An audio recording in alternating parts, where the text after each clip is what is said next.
free SHS eno ne hia ana de omo ye no eya manyosem yibia because agaga kere bia me akoto aba eno ti de omo ye sa na ene question yebubusa Dr. Clement Park but brana ye wo radio so no na o kasafa His Excellency John Mahama and in Shemu woni ye di nra e wo Kempinski hotel ni nsema yebusa no ne enyano a wo de ba wo say wa ya de ama amanfo hunu say yes penin penie dog akwa ba bio Kwame yo so me chetie fo na hwefo nyina ana me chie bulsafo omutie wo hwe opa fantastic enti bulsinga mena kana bika Dr. Basina ba Parkland ma pusi ni mena so look alate wa mena kalk ma pusi buluku mena ala yene angolo kwa nchiela John Amane mama ale Professor Nana Opoko Ajimai ni jite jem abu ni jite apak bulsa south ninye mama mape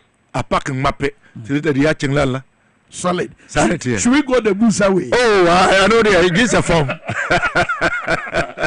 We will do it verbally for now.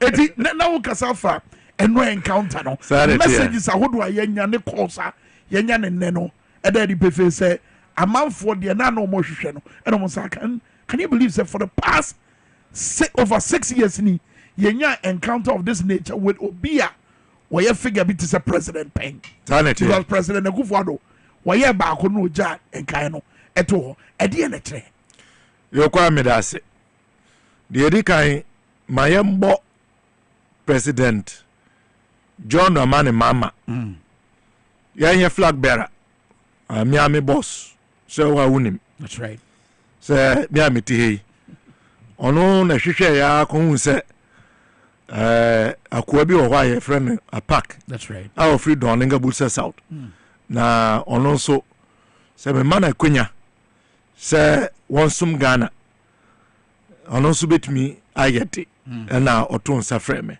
timidasi bebre ana de esi enu ano obi onim jo mama bia no anya no nwanwa omumpo a omunim no de obetumi aye ne de waye ena ma manyo semunti mpempi na omum di ni kre de eno omuhu ye no migidi se omukoda ye no ebo mu pusu hwe de enra jo mama ye anya de ketwa nti ebebo na baso se wa she enunyam na wama Ghana fo na amanse nyina ehu se you NDC ye ka se onwa na ede ne ba no sa boshe na ye she ho se onwa na ede ne beko a no so gi pinie a ya so no mu se ondi enim no wa mayan fayensa ansi form ena ne handless no so no any campaign team no e was say abo ma baso say omutimi da adwen ho say e was say ye de ye papa epie na wone incentrofo edin keka ho bibi say freely as opposition free of hand bibi say sipen me hu da mentida but that botai be na territory I mean obo obeka say na obi a wo opposition de na ye kwoto aba na be man sandwefo atoto na no kope na sasuro ni ho sasuro no eni ho de tie ne se ye nim no enye ne ene ye behu dwomama ye se obi a wonim no no eni se usokane a ana adwofa se udi hwe nenim because unim no unim de obetumi aye enti mi de na embomi hu na minim se omo ya the handless nso no na embo obi ehu because na enim se question bia eni ho ube to manage your mama I want me ya no yeah mama nkan kire tema na ewa be mu na meka omo a se okọ bebi na se e wo se oni nkrofo edi nkeka ho a e wo se mutumi ahwehwem na mutumi adwen ho ahu se bi a we na ebetumi aba wo twe wo humu sen wo tro speech no sen wo ye ne den se koto jondama ne mama ase na obesore no na nsakire ya waye wo speech no mo no wa hwa wo reba ho na kwa ese djuma wo ye no kra wa nyine ye but entesa se do tie no odwin kwa ekire nti wo tie wo nyina no na wo tro nyoma na ebi ba na amanfo kana eyi bi efree eba na wo tro and that is the way he is wono no the opepa ne se wonen sentrofo anase woni obimpo edi nkomo. That's right. Na nipa krono excellent it me bisa the opebia unrestricted obroni beka unscripted no hold bars debi where ga feel ga dochi ti the opebia bisa ena no ai eyi yempenifo esusu se onya no bigiri se onu ana ka so pesoye. Wow. Because that is his nature. So here. And do you think that achieve botaya Kwame, na dear question na yembisa. Airbus omu bisae. That's right. Katashisha ne pro any dream omu bisae. Okay. Father for all omu bisae. Free senior high school law omu bisae.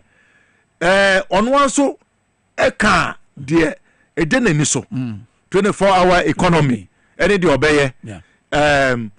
Coding any enkwara ye bechiro mu coding court ye park gum court ni nyina nti almost every question that was asked one be adwen say he gave truthful, honest, verifiable responses as one udwen ho a utumi se papa no he is very versatile. Why is the liberal number 6 or their friend dexterity she enye bibi no betimi bisa no akoye se we pusu wontimi nya emoye mawo hwe ebas se oyiya no. That's right. It you know, let the propagandists lay the Airbus propaganda to rest. We get this abana wie say mu aye no bemba bibia to atwa Na say oyiya no say me wa ha muna mu abe mu muna mu ye hwehwem se ma ye bibia ensem fata ma ye bibia ama Oman ahwiri sika mi ye fam John Oman mama muni bebi amete me fa me hu sie monton sam fra me anase se mpom pesa mbechime amombechime. So he has dead them and I bas ni enim se hwi ni kotreyem hwi ni ho. John Oman mama has done nothing wrong as far as the Airbus is concerned. But why does it keep coming back? It is because Akufo-Addo Bawumia and the NPP, they want something to hold on. Bibi on bet media kase, your mama, katashishe, any proye, ebatano. And it is not true. The man is incorruptible. The Airbus issue has fallen flat. Look, go and look at the SFO report, UK. The report that Americans have also done on the Airbus. In no document, in no instance has John Dramani Mama as a person or then as a president has been found culpable. Anyway, enti yafa no nkotwere ho. Ya mutu ewu eni ho. So na your mama you need baby oh. Of course. Enya Akufo-Addo Bawumia na wa be mu. Don't they have all the state machinery and apparatus at their disposal? What are they waiting for? Okay, say me, I don't know how true it is. Was it Akufo-Addo mo na wa ba mu na o hwe se de o masi atama ni bra na o opposition komo wo me ho assembly a sanka by na o ma be so me. Da true or false? Da very true. Very very true. Na who pa Kwame me no ye di nkomo yi. Ugidi pa say Akufo-Addo ne Bawumia ne NPP fo. E wo bibi ombetumi e de a kire Ghana fo. Say mama tama oye mampeni wanye na edwuma yi a nkoma fama somebody aba but they can't because nothing exists and that is why your mama continues to be a free man. Okay. Compare that to Donald Trump. We know what is going on in the US. That's right. Say he's in court. That's right. He's answering to charges. Yeah. It The Airbus issue, I believe the way he answered it yesterday, he has put it to rest once and for all. Okay, another one. Wabra yebeko free SHS and common. As will be a potentially President Mahama so Baba mo betimi avance be adwuma because why adwuma am on the pain. Nasimo can say wa wo be adwuma wo na be mo no. Sebia ketase no pro ye ho nsem na wudin ye bo wudin a manya wadwen se oba be clear. That's number 1. Number 2, osaso can say ma obi a obewo na be mo nwin se obenya akwanya se aban anaso man na japade o akwanya so obetima to no sanse bi okan one ebo hu Kwame woni ne ya adwen mene ne ya adwen pa esa se wa ye bi pen e na obesan so aye na de entia e wo se wotumi e kasa e fa katahye ne pro ne dwurim ne kankan hu se de okan no ene se Kwame enu nti na Ghana ne ye bubu aye te fom yentumi enwia nampo ya sore gina say benante. Where we are as a nation is as a result of the bare-faced corruption ekoso under Akufo-Addo Bawumia MPP government. Ayesha sekra yenwie na hwe National Cathedral mwetumi afaye sika ena yenim se 339 million Ghana cedis. That's right. Somebody kwa cathedral ade yenji pinie ade ye obi ena wa hyebo se ono no nyame na dom na so badani nya mampenia obesi asodan kese e de ahyede nyame ni onyam se ni pekro no wadada nyankopon na nkasa wan di ni kra ankyere nyame ena wasanso afa eno so edi bu ya bukata na hwe sika ya sei ewo cathedral no ye ko kanso a mo mayenka nipa ba ko a oye secretary to the cathedral ono atumi wo two identities kusi Boateng aka Victor Kofiedu I said Edujevi aka kusi Boateng etino wo hwe sika ya tamakoma David Ajayi millions of dollars na we enye yenchendi enye create loot and share. But under question went man one answer you but if ba ko pe no answer de amana be ye no eno one so I say when I come eno yen twa kopem so be na say enye ni sika ena de amana ne be ye no enye so no nko na wo so otumi ka etino e wo se yetumi toto adwen na ye hwe de amana ne be ye so all kinds of ideas have come up about what we should do. ABC Fanya activity. Pediatric hospital. ABC Fanya Olympic level swimming pool. Wow. Iti nipa a church that dream. So I think that was the best answer he could give. Look at $12 million. Now they are Chinese company. Yes, they kwako ye kwalugu multi-purpose down. Abra block back Ukraine ho. Wonim se me fi ho. Now yati 2.5 million Ghana cedis. You see the year feasibility studies for SkyTrain. Aden Keta Port CEO ni staff be 30. Almost about 7 years. You twa onka. Ejuma be no mai. COVID-19 audit report. So when we scan the omri and that's our report no, we are going to sit on it. I can tell you, the Public Accounts Committee of Ghana, we are going to sit on the COVID-19 report. But Tobo, Mahama focus on the fight against corruption.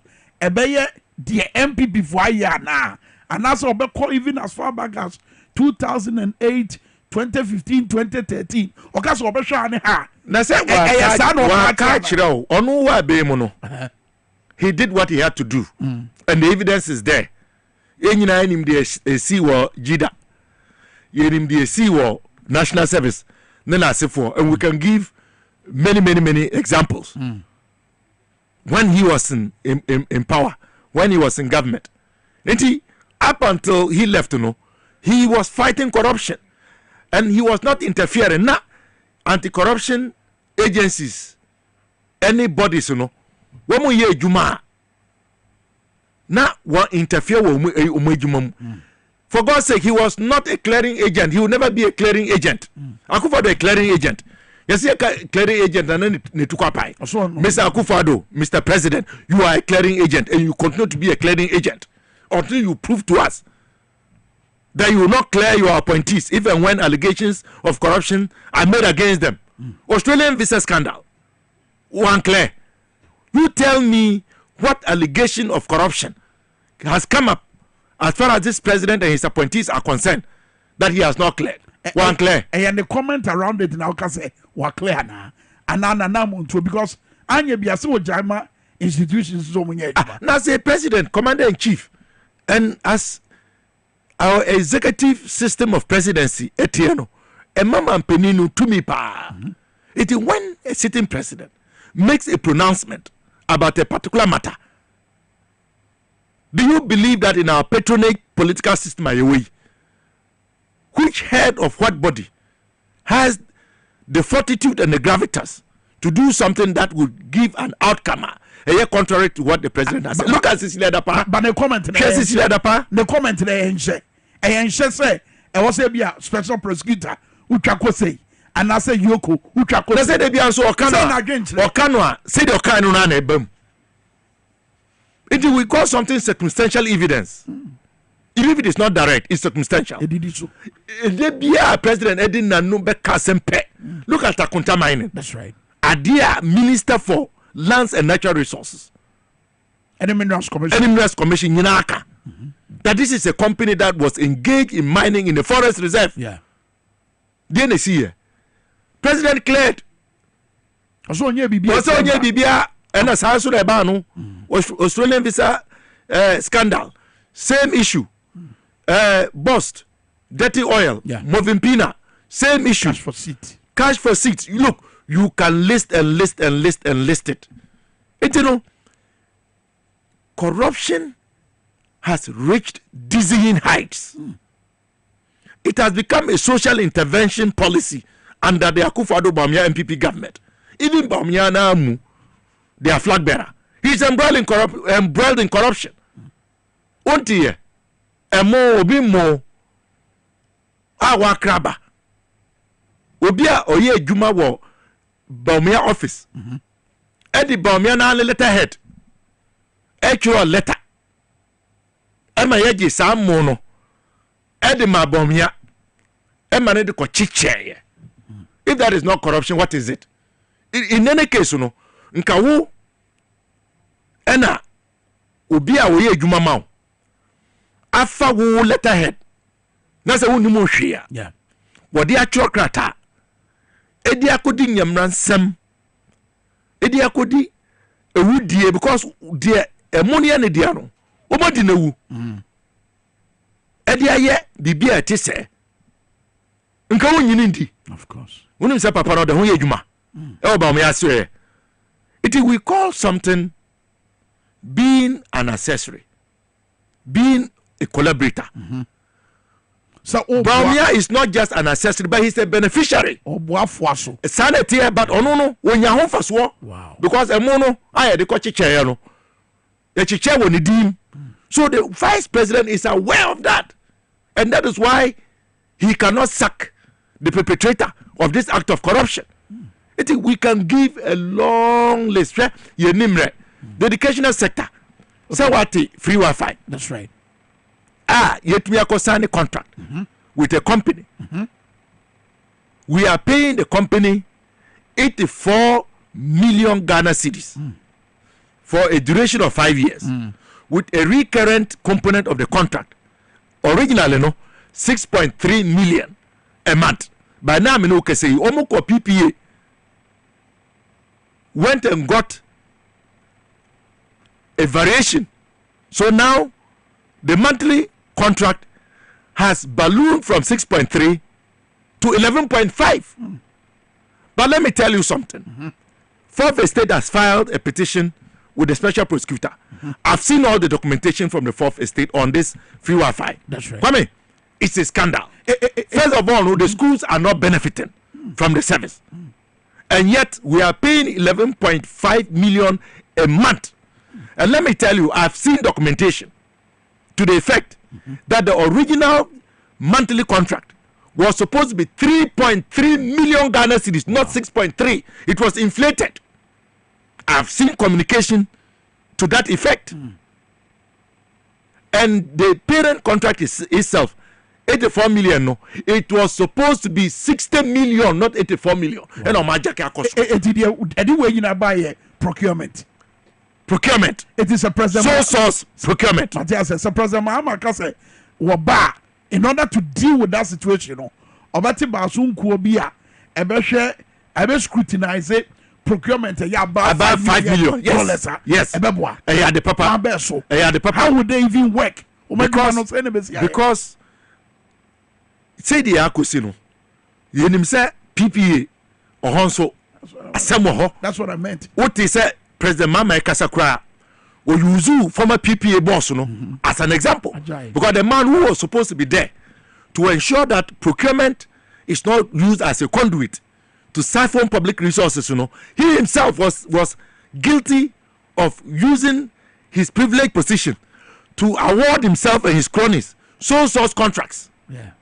And the office that John Mama is talking about is apt because it will allow us to do an evaluation, to do a value for money audit, and to ensure that contracts that are awarded to the companies that win them based on merit. But no duplication of duties. I mean, the institution be duplication. Say institution be and Juma said do you go and form another body or also baba a Juma and any pay? When there are challenges, you have to find ways of dealing with the challenges. Sometimes I was said to me outside of a system to correct the system. So by bringing in place this office, that in itself will put the PPA and whoever is going to be in charge on their toes. Who watches the watchman? That is what is going to happen. And I think that it is in the right direction. Etikata prayer ni dream ni die. Abanwe die. Adukuru baby school feeding, buffer stock, free senior high school, baby. Look, sometimes Ghanaians have become saturated. I feel the abuya so. Uni baby odi asem no be fiti ase. Hwe ka mi kan. Hwe dodo amabo. That's right. Enokra no endu 1% mpo. Nti wenu mu nyina no Waba, and he has said that it is not a threat, it is a promise. He quoted his own running mate, and it is a promise. We want to repeat it. Look, Ghanaians are waiting and expecting a future NDC government led by John Dramani Mahama to hold persons who have served in government, in this government, accountable, and hold people who serve in his own government accountable. And he has signaled us, say, NDC, those who have the privilege, unique privilege, to serve in his government, be aware. Say one so, say Odo Wonsako can be beer. Any say Odo Wonsaka, Ghana for Sika Odo Wonsako boom. Nyame. Nyawa fufi na se power uko dikata hihye ne prayer ne dwirim na se power ono de wonye clearing agent emra ne ubere ebedi. And I think it is a very positive signal. Look, compare that to Mahmoud Bawumia and the MPP. In all of the talks that Mahmoud Bawumia has engaged in, have you heard him speak, elucidate and talk about corruption and how he will fight corruption? And whether on one for say omoye bibia ensem fata obetwa maso. What Minkah obaje so ba omi ntimi nkasa say. What Minkah say? Wow. How is he going to do it? E dey na esi ni kwan. E dey nti na adwens want me. Because onim say abaya oka wani no. Aya wa ye no ho say onka ho. As onim say oka ho a odi mu akotene. Awoye 2IC. Oye number 2 in command. katashishe dwirim no proye and adukru sa ben. So he finds it difficult to speak about corruption and what he would do to fight corruption because he is part of a corrupt administration and he's the number 2 in an administration that is known to be the most corrupt in the history of the Republic of Ghana. Very well. Yeah, more education system. Yes, but I can bet you one thing, based on the President Mahama, Ekafa free SHS bill no. Na me producer di won come on. In fact, on the crowd raising say should say adia beche ochenyambo omokwa akopa Dr. Matthew Poku Prempe want man. No mam yeru ne betimasi. Either say President Nana Addo Dankwa Akufo-Addo beka say and then Mahama no say one na di free SHS ba ye. Anasa na po na beka sa. Opa ye to say on beka sa. Betimasi. Okay. Na say almost say it is possible. It is possible for a man to become a woman. It is it is possible. Is it not possible? It is possible for 70-year retirees to go and picket at the Ministry of Finance because they've been giving crude haircuts. Yeah. So and you know, so I'm gonna say it is possible. It is not only possible positively. It is possible negatively. But would they be right to mock the President Mahama kind? No. I never want to say they cannot be right to mock President Mahama because it is indeed recorded. Say 2015, John Dramani Mahama launched the progressively free senior high school policy, and we're implementing it. Say the Osika Yanuano, we started with day students, and then we expanded it, and we were looking to augment existing infrastructure and to add new infrastructure. You know, the policy is different from the implementation. So saying that he launched the free senior school policy, he is right. And the quote is there, the videos are there. In fact, Akufo-Addo, at the time, during an interview with Fifi Boafo, I say on the spokesperson for Matthew Poku Prempe, and we'll come to that. Admitted, Akufo-Addo admitted to Fifi Boafo when Fifi put it to him that John Dramani Mahama is implementing free SHS. He said, it is good news for Ghanaians. This is Akufo-Addo who said it. In fact, I was repeating, and it is documented. Very well. And on what basis are they going to say that John Mahama is not the originator? Is not the first president to have implemented the free senior school policy. He did. But you did, and for so many in your free home, I didn't think you so. Senate said, dear, Nanamund Edia Beya. I didn't think you so. That's a free abim. No, I mean, so would ye, His Excellency Nana Addo Dankwa Akufo-Addo. As an Ekasana say, Onono Diania Shrunkukra. And to somebody, that is implementation, not the policy. There is a difference between a policy and implementation. You can have the same policy, free senior school policy, but the implementation would vary. Even yeah. Free. Even what they are implementing, which they claim is holistically free. Yeah. Is it everything that is free? It is not. For example, Omodie. Yeah. Almost say Wamafa fees, library fee, entertainment fee in a for feeding, boarding, textbooks, any ID cards, any EDMBUM, school uniform, Maka textbooks. So if you check, they have 10 variables. But even that 10, no, it's not all that they are financing. As we speak, since the inception of this form of free senior high school, free 2017, government has not paid 1 cedi or 1 peso for student ID cards or library fees, and I say ICT fees. And Yamna Meka, Charles has said it, and I have their communique here. It has not happened. It's yet that came. Adam, the schools are having to find ways to make up for all of these other cost elements. Abanka so bejafa.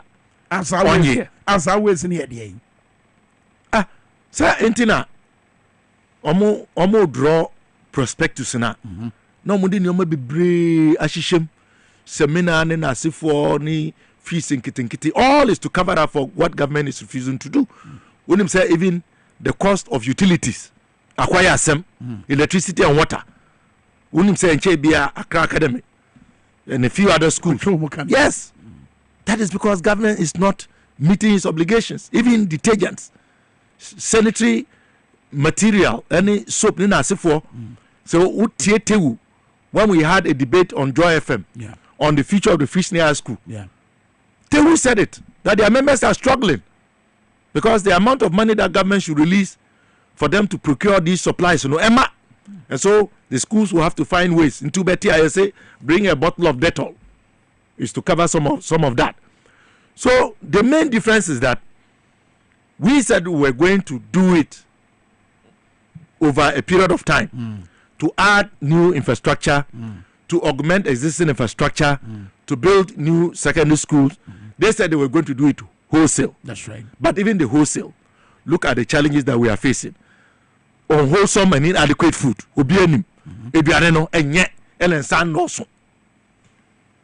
Inadequate academic and residential infrastructure.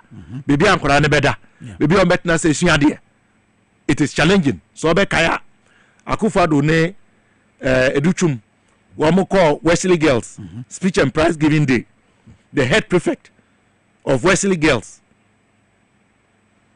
told them that some of her colleagues have no access to furniture. Wow. They have to sit on the floor or to sit on chairs that they bring from home. Inadequate space. She said it. And Yamina Meka. And we see this happening all over. Ebio say ufa enkwara yeah. Time on be ko school anytime be fie. Erratic academic calendar. That's right. Me no ka say me ba Kwame your namesake. Eno echi na madam Kofa no free school e buy. Wow. Wo ko school endi busumi mienu. And I endi busumi mienu. Ebro ba bi enzunim. Yenim. Wow. And me can ene anopa na mene madam edi nkomo say we are going to find a school private schools in bi amana akọ classes because so betina fie for almost a month. Wow. About ko school when di busumi mienu anya dey be boy. Yeah. And so these are some of the challenges that we speak about, and these are real. Nobody is making them up. You can't so then we no see about betting home rana. Very good. Very good. You watch it win. Very good. And when you dem rebe batawana. Entino. After the membre no so. Yebra. After your market majority leader. And on the 11th of June, I am Yamawoda, my birthday. And I catch a parliamentary press call. Say abayin edi policy eba.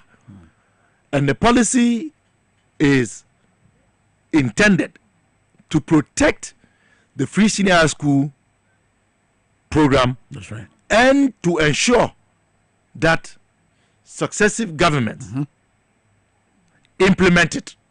And this are yes. And yes, I know. Sanity. Sanity. And yes, I know. You. Anyway, you know. And a young yafa. Yeri tuja. Say a buying edim rabbe buy fa free senior school no hoa. Say mra ebe krekre nyoma aba de bia yedi nkoma yenim se etwe adesua ekonechi no dia yeni asem yebefo so say mra ebe ma program no etimi esore gina nan so no broni beka aye sustainable eno no che say yetimi apesika sa sika no yetwesi ho say program we na de be ya. That's right. Yeni ho asem. So we said although we have not seen the bill yenim de wom but say a bill ebe address implementation challenges now I make it program no sustainable we are all for it 27th of June biom and afenyo marken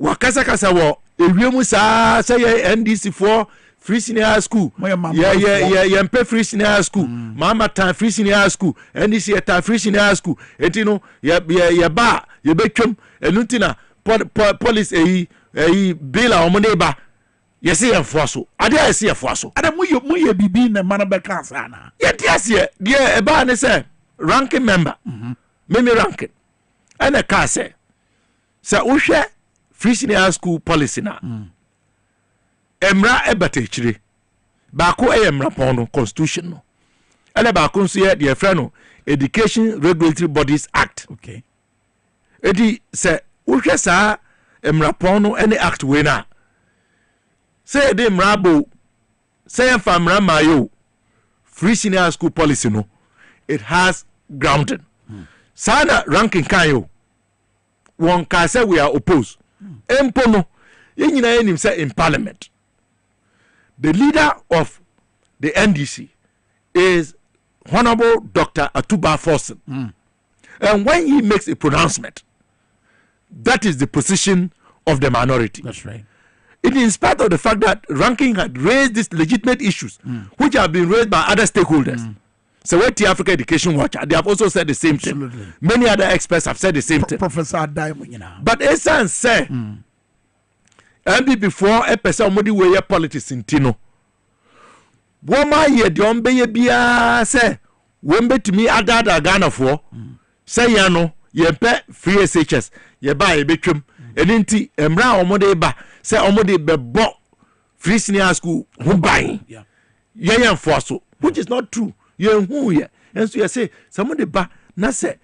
Ebe ma program no tumi so re gina e me anya dedicated funding na nsema abuba ba yenim efa omoidua ne ho nsem so omuko school a wo meda ndakitue bi na omo abefie na omo nya bebi entina ensua de bebi o mbetena se se lab aye experiments ebi ni ho ana se bebi o mbetena se didi ebi ni ho empa o mbeda so furniture ne nasifo ne nyina touchma yes say if the policy is going to address all of these issues, money problem, we are all for it. And here now, we say, when say you policy, and so after the market on the 11th and on the 27th, that the policy has received cabinet approval. Yeah, okay. Eba. Wouldn't say which Monday came when then our trade. Educhum, Ekache Ghana, near Mansenina. Say after na bill no. Beko cabinet enyanko cabinet mpo na eko cabinet no nema baku mienu bia ewo mu no say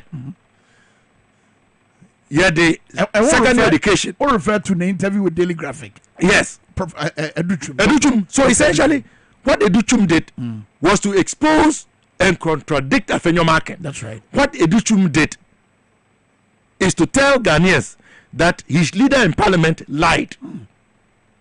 Educhum the obeka no say afena bill no eco cabinet. Say ne the afenyo market e kan na ebura. Ono no say bill na cabinet. That's right. Cabinet agipini ye jetum. That's right. Nti eba. Nti mun kan kire mu gina e. Na say mo de ba ye besom. Educhum aka kire say enti sa bill no nyanko cabinet mpo kwame. Enko ye. And no chance after marking enim eno sheda ena odi intro edit Ghana for because the two cannot be the same.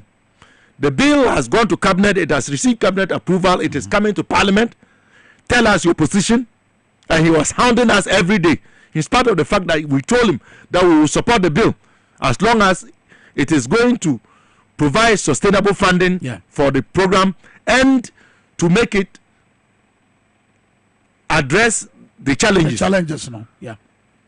Educhum says that the bill is yet to go to parliament and that when the bill, some of the content of the bill, and it said it will make secondary school 6 years, it will hive off until you bet chat JHS, you know, every basic. That's right. Now, you have senior high school. Senior, I'm an secondary. That's right. Not secondary, 6 years BEC no ye betwam kanena na eye certification exam no ye be ya no exam ye de be select schools nko a na menua me be so the current free senior school policy no is it 6 years 6 years W second education of Ghana and I no kasi afenyo di kan say ye the bill beba to protect the policy no is it 6 years and yes 6 years the current arrangement no is free is BEC an exam for only selection of schools sanity there be and then you can see say the minister kanu and the afenyo marking e kan no e boebura what the minister is saying say no credit because you to me with your kind of credit that's what I'm saying say no credit naturally say what is going to happen with the proposed bill a review restructuring and redefinition of our pre-tertiary education in Ghana and that is way above and beyond protecting the free senior school policy, the manner in which it is being implemented. Wow. It, you know, and that is why so not Ninagrat, CCT, teacher unions, women in say, sir, proposed bill, we know, abide entry and saying, they are even saying that when it comes to parliament, we, the members of parliament, you know, we should reject the bill. Reject it. Because there's not been any stakeholder consultation. Because you cannot restructure, redefine, and review Ghana's pre-tertiary educational structure without bringing in stakeholders, getting their input, and making the input part of the proposed changes. But about stakeholder engagement now, second processes no. I mean, so the build better the other process ne better one. Say stakeholder engagement. But stakeholder consultation should commence even before. And Sakrana, that is it. That is it. Was that we initiated stakeholder consultation even before? I didn't. Because you want to make sure, say, ubi biara, what's our industry no more?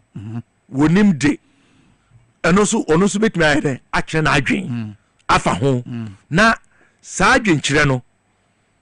Wodi ni nyina aye adwuma na wahwe wonso wadwen a eta akire no ani adwenkyere na aba no na wodi atoto ho na wahwe bebi a adwenfoforo na afri stakeholders for aba no say de wodi ka ho a ebetumi aboa ama sa bill no ebeye emra ye nyina ebenya ho mfaso so the stakeholder engagement should commence even before the proposed bill comes to parliament, and that has not happened. But after Joker, we say, Emrana, a bata, fear such as Sabrino, a aspiration, I say, a diason, in CP. Why right? So I don't want to engage in a conversation discussing the Amema describe it as a ghost bill. Building the hall, a ghost bill, a semi bill. Who? There be me who here? No crowd say Ebano. After the artist FM put a bill called cabinet. Why should we discuss a bill that does not even exist? But the basis for Sana Montuno, any do can say the current existing law no a aspirational a no cre. There is no law that is superior to the constitution. Ntim rabia ebeye e wo mreche bedwam no. Say name upon the bra ye bogu. Once the constitution is the parent document, ACA say we should make education free, no. And if we have therefore made education free, what is the big deal? But I've said and I'll say it again. Sir, free senior school bill we almost saw no. The teacher say one more day entroning in Dada. Eddie Dada Ghana for 2016 2020 say ya ba ye betwam do mama e time free senior school oba betwam na eshan say yen so ya ma ye home no so ama ya ni Ghana for edin komo edin keka ho ama ya tumi akirekire mu bibia ye gina ene de ekoso nti a ye bohu dawuro say aban enkrakra feeding accommodation residential and academic infrastructure accommodation furniture academic calendar erratic academic calendar double track na asifo after the Ghana for atiase bibia ye gina edi ntro no Ghana for empe some betie biom ndi afere mo pe bibia on beye na wo metimi gina so aka che Ghana for say hey say ka kire mu say jo mama ne nkrofa park no mo ba on betwe mo wow mo say yes ye de emra ba say ebebo free so ba policy no ho ban o so mo mfa so de enti no mo mfa so de enti mo mfa so no say wo mo ta program no on ba on betwem wow enu enti na maye de o mo ya afa de atiti apansa ma munim de o mo de be fa ene afenya ba mark beka say netie na ade chia na edutwum abeka say netie. That is the game plan, but we have exposed them because this has allowed us to state our position much more clearly. Once I know Mampeni John Dramani Mama dada how be samba biom o yi ano but he is not opposed to it and okay how can I be opposed to something that I launched in 2015 and that is our position. We cannot be opposed to a policy that we started implementing in 2015 and the attempt to try and revive a stale and discredited lie say your mama and NDC would cancel free senior school has fallen flat and that is why one more koshe kukum say hey Charlie free senior school no baby ko do there ale ngofo wo matitimo ye nya ho faso nti ye nka say de mrabi ba na wo mo ka say mra no mo fo so a na fe de ka say he na mo de nya omo nti on ba ye say be fo so after asemasa wo mo nim bebi o mo de be fa biom. This is why they are now confused. You don't know what they are doing, what they are saying, and even whether there is a bill or not. As we speak, as I refer to it, it is a ghost bill because we have not seen it. Okay, but hold on. What can normal mean? Why yet bring clarity? I mean, say emran susu ye na omo pese ebe ye embrano. Eba in the current former, we say a rumor. Dr. Yawaduchum, acheche mua. Are you suggesting say nam someone the backing of teachers for near I would was a Munyan Tiano. Samujina Tia Ghana for better was it. Is that what you're saying? The teacher unions have made a call to Parliament. As a unit, not NDC or MPP. It's already a press statement now. But we have said on our own that we are waiting to see the bill and to examine the content. Say the medical kayano. The affair marking a kaye and emra o maye say bill ne beba no ene de edutu maka ene emra wono so ama bebi a bill ne wono ebua so we don't even know who is telling the truth. So the point I'm making is that me maka and I'm calling on the rank and file of the NDC and our communicators.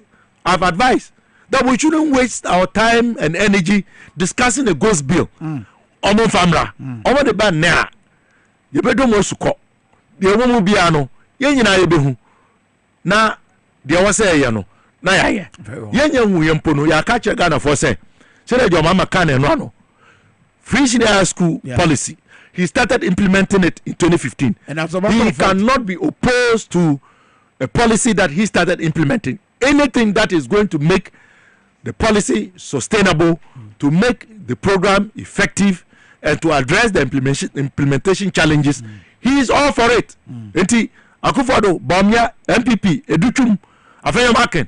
If you want to hear, you have now heard from the parliamentary caucus, you have heard from the party, you have heard from our flag bearer.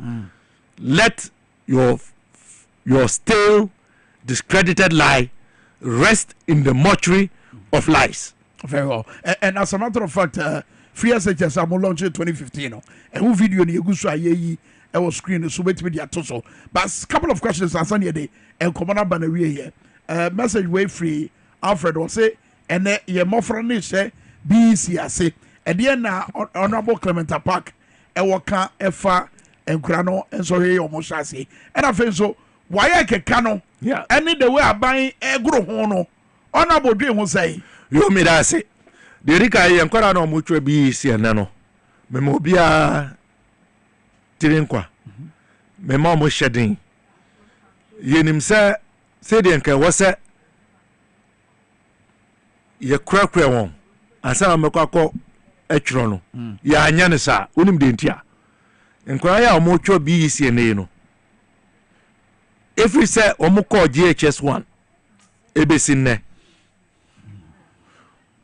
wɔmo hu textbook nwoma bɛsua adeɛ a ɔmo de bɛsua adeɛ da ɛsiane sɛ aban wei ɛsesa curriculum a ɔde standard based curriculum ɛba basic KG to primary 6 a ɔse GHS deɛ ɔmbɛyɛ common core basic mpo a yɛkɛsɛ yi no only 65% of books have been produced and distributed aban ɛde publishers any publishing companies ka onyampo ntua 65% no ɛka no ntua nwie GHS deɛ common core curriculum no textbooks no afei koraa na yama printing orders are printed nti these our words they went from GHS1 GHS2 GHS3 without the benefit of a textbook based on the new curriculum. That is how bad and unfortunate this government has treated these our students. But we know that the teachers have also done their best. We are with them and we are praying that they will do their best in spite of the very dire conditions under which they are writing the exam. To me as a parent, as an MP, I wish all candidates well. I feel since 2016. Me Thomas na ma chicha ma me nkwara nyina amocho bi se wo bursa sound since 2016. Even before I became MP up to today. I think we gave away 732 masters every year. Every single student gets a master. So they are one no. So we are praying and wishing them well under the circumstances. Waik, still our government has only given, as far as we know, 47 out of the 80 million. And we have. I was a buying it with the Akano. Waik so bit me a manage. Wakobo Bosia materials nasi for no wajiji be free busia. Now we are say a buying a manisikana kana. Omombe make invigilators. Examiners, any supervisors nasi for no, the assembly. Until I was say buying etumi etua balance na akano. In fact, education committee, yani waik, any minister of education, any minister of finance, your friend on meeting, finance and to me ama education, any waik ebaye, who meeting. Yema directive say minister for education one ma ninkoto minister for finance say they are outstanding no ontua we have even called for another meeting. We called for a meeting twice.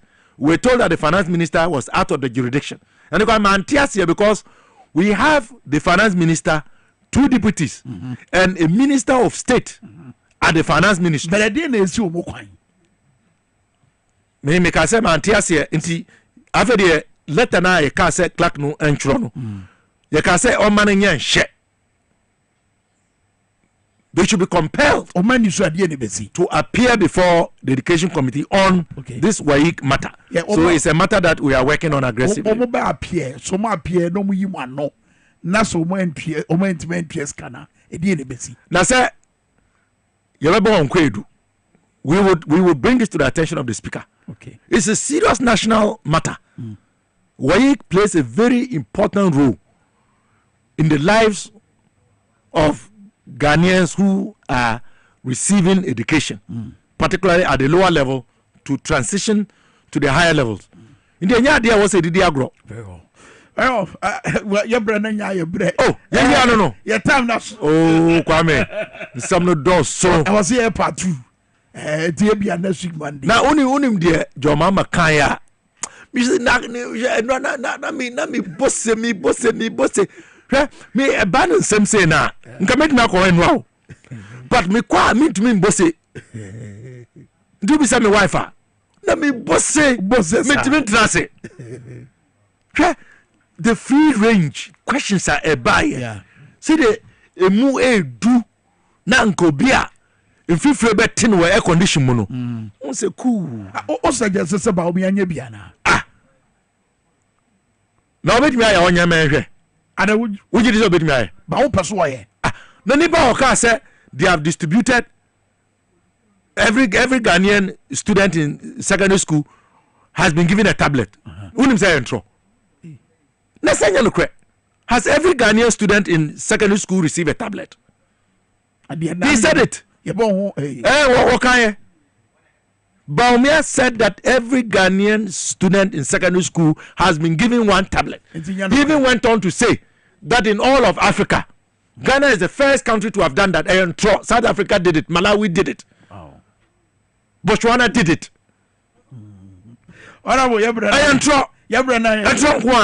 A serial and chronic liar. Wow. To be partnered by an arrogant character who himself is deficient in terms of his honesty. Uka is napo eka se John Dramani mama eba si enkwara na omo awofo edeba Independence Square some ombe bodompem shede be ya abanbenye dimboni unim say entro ebe sinne or the chopper ma John Dramani mama unim say under napo ena nkodi comprehensive sexuality exam ever and sorry kutia no mutie comprehensive sexuality exam na nka ebe cha ye nkwara o free kg ekosi P6 say oba to me ware oba bema to me ware oba na bema to me ware bema na akwara unyini a utumi ka kire o maame anaso papa